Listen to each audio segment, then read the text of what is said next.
Well, boundaries can be important to set anytime, but with the uncertainty of school, work, and relationships during a pandemic, whew, man, some are necessary. Career coach and consultant Lindsay Picardo is here to help with that. Good morning. Good morning, Tracy. You are right on it. That's right. All of us are navigating unknown situations. It's almost like we're in a giant reset. But to ask for boundaries, it takes a certain intestinal fortitude, takes some courage when there isn't a pandemic, let alone this. So walk us through what we need to consider, how we start, and how we convey where we want to be. That's right. That's perfect. So here's the thing. You know when a boundary is being crossed. All of us know. We feel frustrated. You might feel used. You might find yourself venting about the same situation over and over again without a solution. Those are clues. Maybe your body gets tense, your shoulders get tight. Those are all clues that your body is trying to tell you it's time to communicate a boundary. So here are 3 tips. When you know I've got to say something here. Okay. Here's the first one. All right. You want to acknowledge the other person's intention. It's safe to assume that most people don't wake up trying to ruin your day or trying to make your life hard.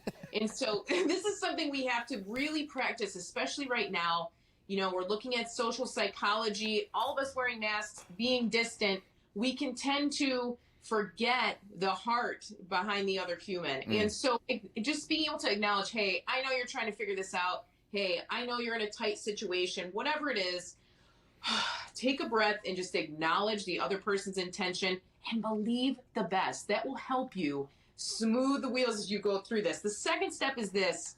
Share your friendly fence line. That's what I like to call a boundary. A boundary doesn't have to be a big, scary thing. It's a friendly fence, and you probably had it there before the person made the request.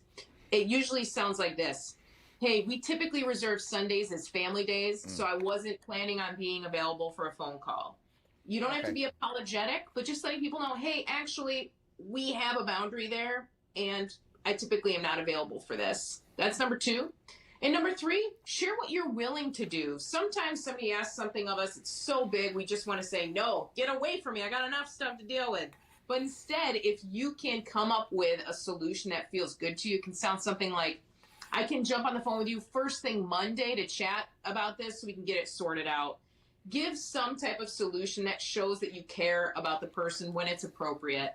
These 3 steps, when you can put these into place, you'll become stronger, you'll have more self-respect, and you'll be able to have healthier relationships. You know, and I'm sure you're in this too, Tracy. We have to remind ourselves all the time, we're not in a normal circumstance, and everybody's trying their best. And we can't always know what somebody else is going through until we have a boundary conversation. I think my boundaries are being violated whenever my phone rings. There you go. Turn that thing off. Like, somebody wants something. That's the only reason anybody calls me. Anyway, I think these are important steps. Are those in the order of priority or in order of execution? Execution for sure. You definitely want people to know that you see their intention is good.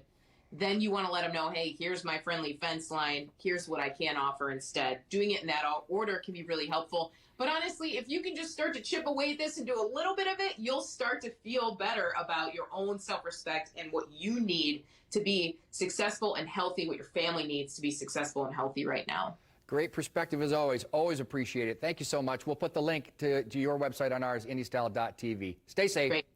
You too. Good to see you. Thank you, Lindsay. Good to see you as well.